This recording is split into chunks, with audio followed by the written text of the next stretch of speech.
my personal experience was that I had a very seamless and easy work life when I entered the workplace, and I came to work every day. If I went for a job, I generally got it, and moved up the career ladder in a fairly sort of easy way. I remember once putting on my CV, I was going for a new job, and I remember once putting on my CV that I was newly married and that I liked to go travelling with my new husband. I think my dad read it, was just proofreading for me, and was like, "Oh, I wouldn't put that in on your CV because people might think that you'll have a baby soon." And I was like, "Oh, that was sort of that shows how protected, I guess, I was completely asleep to the fact that that might be a thing, and that people might not be like, oh, congratulations on your wedding, where are you going to go next, kind of thing." So that was my first kind of realization. And then when I did have kids, I experienced maternity discrimination, not once but twice. I've got 2 kids, and it happened both times. Wow. The first time that it happened, it really kicked me in the ass. I won't lie. That your experience of motherhood and becoming a mum and adjusting to motherhood, that first year is a very surreal year, really. But I always knew that I wanted to be a working mum, but as the time was kind of coming closer to me coming back to work, I was starting to think of will I still be able to do it? Because I was just totally in this kind of cocooned new baby world, basically. So I started to have those doubts in myself, and then the letter popped through the door one day to say you've been made redundant.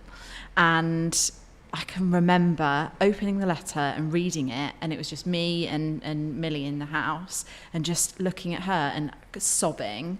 And she started crying because she could see that I was really, really upset. And just thinking, I've been so...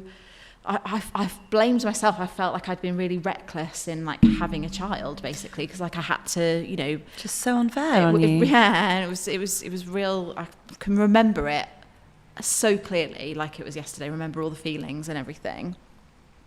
And so I got another job, but it wasn't what I wanted, really. I went back full time because my perception was that there weren't any part-time roles, and so I just had to go full time, and that was it. And then something similar-ish happened the second time, when I had my son Ronnie, and but that time the thing that was different was that social media had connected me with other working mums. And if the first time I was really isolated and completely blamed myself for not being good enough, the second time round I was like, hang on a minute, this is happening to thousands of women. Yeah. It's not me, because I've gone back to work and I've proven to myself and the world that I can be a mum and be someone who goes to work. And it was just an eye-opening moment for me that second time, because I'd been connected with other communities and that I felt very empowered by that, basically. And so I guess that awoke the activist in me, because I wanted to deal with those situations by trying to solve them. And so I kind of went into working with mums who had started their own businesses whilst they were on maternity leave, and built this little networking group. And at the time I was working at my old business, which was called Trust, with Carl, who's one of the co-founders of Culture Shift. And that's when we started working with the University of Manchester. And that kind of the what Culture Shift is formed to do has kind of given a home to that activism, I guess. but it happens to so many people, even though there is legislation to protect people, and some of that legislation, I'm pleased to say, is strengthening. It's about to strengthen even more because of campaigners like Pregnant Then Screwed and Mother Pucker, who have been campaigning for better working conditions for working parents. And without those campaigners, we wouldn't. They are hard fought, hard won rights that we have, and we need to keep fighting and keep strengthening them.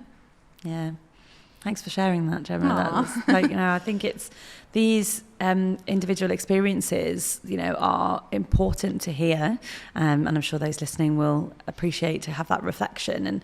And as you already said, the fact that it's not just happening to individuals, the individual narrative is really powerful, but actually that's one person's story, and you said it's thousands of people experiencing it.